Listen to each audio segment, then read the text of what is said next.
What's going on, YouTube? It's your boy Advice, and today I'm here to bring you the one, the only, the highly anticipated Bruxish. Now, disclaimer, these are casual ladder battles. I played about 3 hours of casual ladder last night, and these were the best opponents that I could find. I am looking forward to the ranked ladder for Series 2 dropping next week, but you gotta make do with what you got. So, this opponent, James, has a mono flying tailwind team. So against tailwind teams, I like to lead fake out. Next to Iron Mike, I'll have Slifer, and then Nicki Minaj and Chip are good in the back here. But I set this Roaring Moon up to boost its speed with the booster energy. And it has enough speed so that it will outspeed Iron Bundle in Tailwind if I get off a Dragon Dance. So game plan against Tailwind is to fake out the attacker and get a Dragon Dance up, and then we can go from there.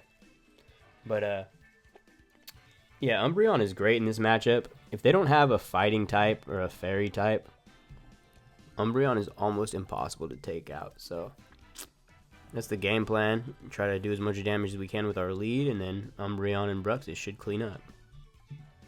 But yeah, I've done pretty well with this team on ladder. I got my tester count up to 1427, which isn't super high, but I don't play Showdown too often, mainly just to create the team and then test it a little bit. They lead Gyarados and Murkrow. So they have intimidated both my physical attackers. What I'm going to do is I'm going to fake out Gyarados and hit a Dragon Dance, and at the very least it will force the Haze from Murkrow next turn. He's going Terra right away with Gyarados, and it's Terra ground, so makes sense. He has the Kilowattrel. He can spam Earthquake and Discharge next to each other after he gets a Tailwind up. But we got the fake out off on Gyarados, so we got to see what it was going to Terra into before it could attack into us. They set Tailwind. We go Dragon Dance. So, good turn for us there, I'd say. We got rid of the attack drop on Roaring Moon, and we can reset the Intimidate on Iron Mike here, bring in Umbreon to tank anything this Gyarados can dish out. It's unlikely they go for a water type attack into my dragon type Roaring Moon, so I'm going to go Terra here, Terra flying to avoid the Earthquake. And Haze doesn't get rid of the booster energy boost, so unless they're Jolly Gyarados, even if they Haze, we will outspeed. They do go for the Haze.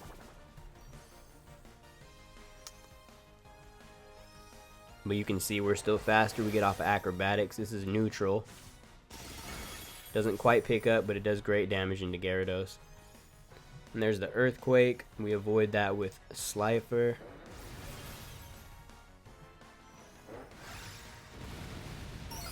And Umbreon tanks. If you don't have super effective damage into Umbreon, stab super effective damage at that, it's not going to take much. So they switch out their Murkrow. They bring in Kilowattrel. They're setting up for the Discharge Earthquake spam. Protect my Slifer here, just to stall out some Tailwind. They go for Protect as well. Good play. Now, this Kilowattrel in Tailwind will outspeed Slifer, but I don't want to switch Iron Mike into an Earthquake, and I don't want to switch Bruxish into a Discharge, so I'm just going to try to tank the Discharge here with Slifer. Yeah, we take that pretty well. Gyarados is immune with the ground typing. They get a Paralysis on Chip, but that's okay. Chip doesn't need the speed. And we KO Gyarados before it can get an attack off. So Iron Mike would have been a good switch there, but I was worried about getting paralyzed with Slifer on the Discharge. I get off a skill swap on this Kilowattrel. It's wind power, but the reason I skill swapped was so that if they were competitive, I'd be able to spam Snarls on them. So their Tailwind's gone, and we got rid of their Terra as well, and all they really did with their Terra was chip my Umbreon down a little bit. So Pretty good position. Now, Slifer will outspeed both of these Pokemon. I'm going to go for the Acrobatics into Noivern. Doesn't pick up, but that's great damage. They go for a Boom Burst. Do half to their own Kilowattrel. And they get a Throat Spray proc, but I'm going to snarl them down if I can break through Paralysis. And they reset Tailwind, but they don't have their wind power anymore, so they won't be boosted from it. And we double connect Snarl.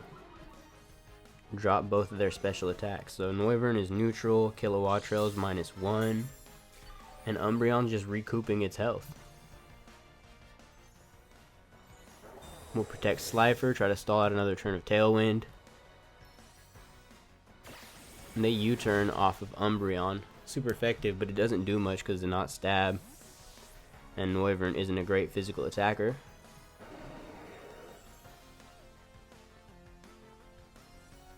And they bring in Murkrow. So they can now haze away the Snarl drops. But that's fine. Kilowattrel is one hit away from being gone. And Slifer's not in a great position here, but it already got off 2 big acrobatics, so I'd say that it's done its job. I don't need to try to preserve it. So they do haze away the -2 off their Kilowattrel. But they go for a Volt Switch here, so Umbreon doesn't take any damage this turn. And if I break through Paralysis with Umbreon, I'll get this Taunt off into Murkrow. And, you know, they just really don't have anything to break Umbreon, but if they did, the Taunt here is nice to prevent them from getting up another Tailwind. My team isn't really all that fast, but if you are playing a faster team, you know, getting a Taunt off into their Tailwind Pokemon a turn before Tailwind goes out can really cripple these teams. So, I mean, you can see Umbreon sat on the field the whole game. It did get paralyzed, but they couldn't really get it below half health. I'm bringing Iron Mike here, just go for the fake out on Murkrow. And they drop a Draco. Doesn't really do much because of that Assault Vest on Iron Mike. Now you can see the playstyle that I'm just really comfortable with is having really bulky Pokemon and, you know, chipping away at things, making it hard for them to get off the full damage they want to with moves like Snarl. And over the past few weeks of using it, I've really grown to favor Skill Swap Umbreon. A lot of teams are heavily focused on using their abilities to, you know, make a game plan and get what they want to get done, and you taking their ability and making it your own can really cripple them. So I'm going to switch out Iron Hands into Nicki Minaj. They're unlikely to go for an electric attack into Iron Hands, and they probably don't want to discharge next to their own Murkrow. So yeah, we see a Hurricane. They miss Nicki Minaj, but we would have tanked that. This is a pretty bulky Bruxish. Their Foul Play does nothing. My Foul Play does a little something. Murkrow goes down. And now it's low health Kilowattrel against the world. Look at Bruxish. How could you call that thing ugly? I'm going to go for a Taunt. And an Aqua Jet. Bang. Game over. They thought they might get one last KO on my Bruxish. Wasn't the case. GG to my opponent. On to the next one. So, this opponent, Brad, has another really cool team. They got Rain with Basculin, Lumineon, and then 2 Steel types that are protected from Fire type attacks with that Rain coverage. So, pretty cool team. Clodsire to round it out. Now I'm thinking that they'll lead Pelipper with one of their offensive threats. Slifer's pretty good in the lead here. The thing is though, I want to practice not using Slifer so much in the lead, preserving that booster energy for late game. And I found that when I do lead Slifer, I tend to just terror it right away into Flying type to go for big acrobatics. So I decided to lead Iron Mike for the fake out next to Umbreon. Try to disrupt them a bit. Bring Nicki Minaj in the back. Bruxish is a good Pokemon to keep in your back pocket because if they do lead something that has strong priority like Aqua Jet, Basculin, Bullet Punch, Scizor, you know, or like a Dragonite with extreme speed, you can switch it in and negate one of their turns. And if like their choice banned Dragonite, you know, they're pretty much seared. So against priority teams, I don't tend to lead Bruxish, because if they know what Bruxish does, you know, they won't lock into priority moves. But if they don't know what it does and you have it in the back, you can switch it in, and if their choice, they'll get stuck not being able to do anything. So they lead Basculin Pelipper, they switch Pelipper out, but I wasn't really worried about Pelipper, so I go for the fake out into Basculin, do a little bit of chip, and then get a skill swap. So now they're not adaptability, I'm adaptability, and I can get off huge foul plays now for the rest of the game. So they switch out their Basculin to reset the adaptability. They bring in Pelipper. I just want to get a taunt off into this Clodsire. Don't want it going for anything annoying like Yawn or Toxic. We'll just throw a Drain Punch into Pelipper. But they just go straight for the Earthquake. Yeah, super effective, but Iron Mike tanks that. I swear the bulk on Iron Hands is crazy. Max attack Adamant Headlong Rush from a Great Tusk only has an 18% chance to pick up Iron Mike, so I mean, that's a super effective hit from one of the strongest ground type Pokemon in the game. Single target, 120 base power move. It's not guaranteed to Oko. This Pokemon just tanks hits. Surf in the rain. They tear it to Dragon, so the Thunder Punch isn't going to KO them. But they're going to hit themselves with Earthquake and drop themselves pretty low. Iron Mike's pretty low as well, but that's alright. Now these Pokemon the opponent has aren't threatening much damage on Slifer, the Roaring Moon, so I want to switch out Iron Mike and reset the fake out for later. When Iron Mike gets low, because it's slow, it's valuable to switch it out and try to get off a fake out later. So because we didn't lead Slifer, we still have our booster energy intact, and now we'll be guaranteed to outspeed everything on their team. Now they're just going for Water Absorb Surfs to heal up their Clodsire, so it's important to take out Pelipper before I try to take out Clodsire, so I'm going to do that here with a foul play. There goes their Terra and their Pelipper. And they should only have like another turn or two of rain. Critical hit on Slifer does good damage, but Chip's able to survive.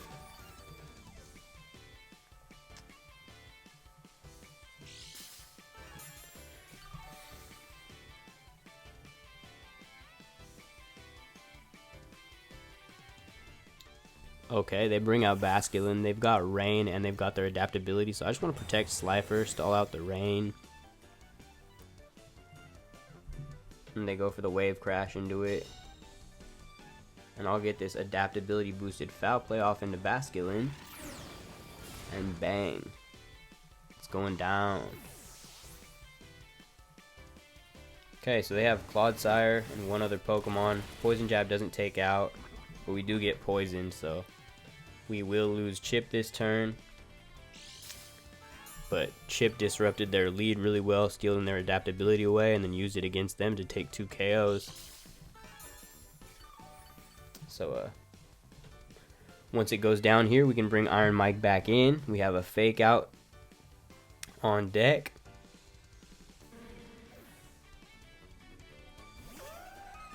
And here's Lumineon, so I'm going to just fake out Lumineon, hit it with an Acrobatics boosted by Terra.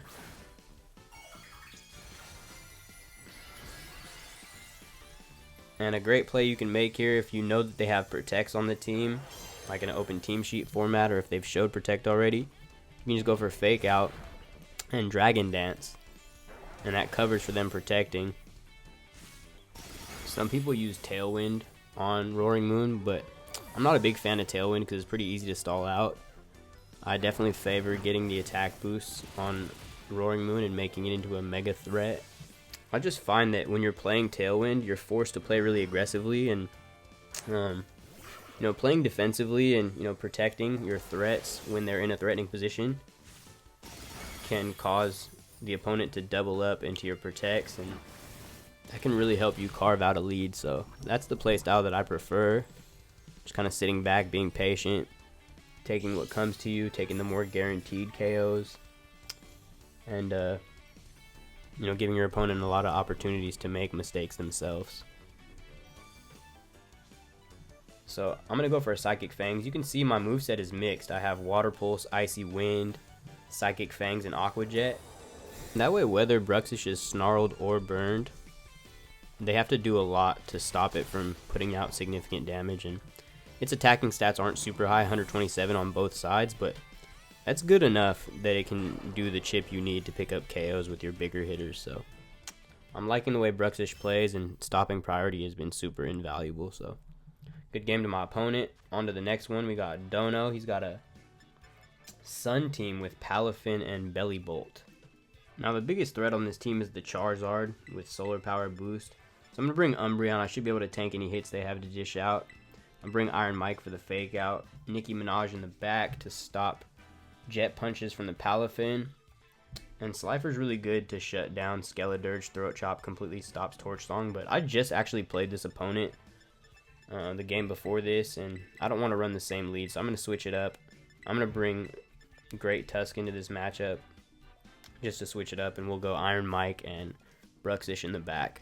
Slifer put in way too much work against this team, so I'm going to leave it behind and give the opponent a little bit of a better chance. Slifer was able to sweep through his team pretty hard last time.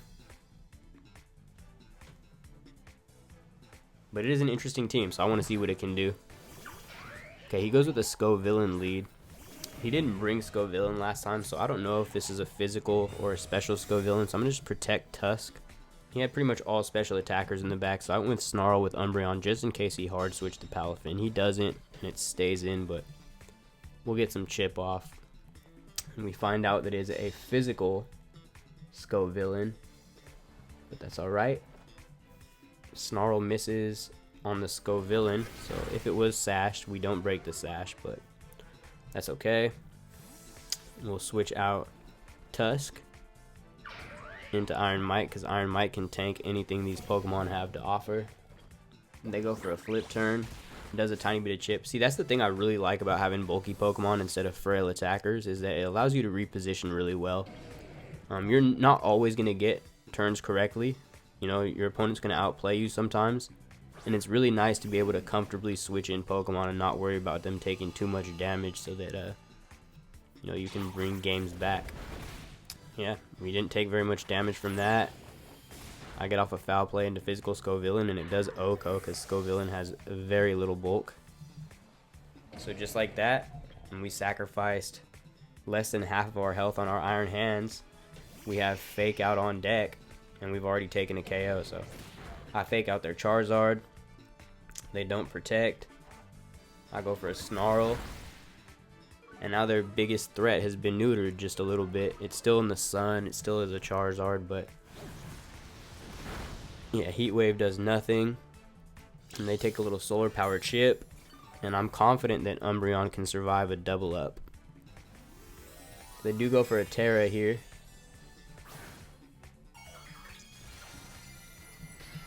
It's Terra Dragon Charizard. Charizard the Unrivaled, straight from the raid.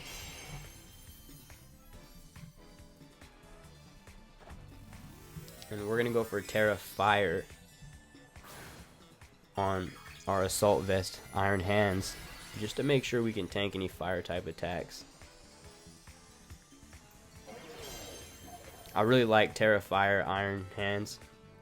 Notice a lot of the Iron Hands are going Terra Steel or Terra Grass, so this counters that pretty well. And Electric Fire fighting is just really good coverage. So Dragon Pulse doesn't do very much to Umbreon, even with the Solar Power boost. And they do survive the Thunder Punch, but they are now in Solar Power range. And our incredibly agile Iron Mike dodges the -2 Heat Wave that does nothing to chip, so Charizard goes down. Torkoal is stuck in at -2. And they have Palafin in the sun. So, I'd say we're in a great position. Here comes the Palafin. So, what I will do here is I will swap Iron Mike out for a Bruxish to stop them from getting off any jet punches. They protect their Torkoal. And we do see them attempt the jet punch, but Nicki Minaj is dazzling, and that prevents that. So, foul play doesn't quite pick up without that adaptability boost from the other game, but this game is wrapped up. So, the opponents weren't super strong on the casual ladder, but the team is really strong, and it's done well, even on decently high ladder on Showdown. So, I'm going to drop the paste for the team in the description, and if you want to try it out yourselves, you know where to find it. So I will have a rental code for this team in the near future. Appreciate your time and thanks for watching. Till next time, peace.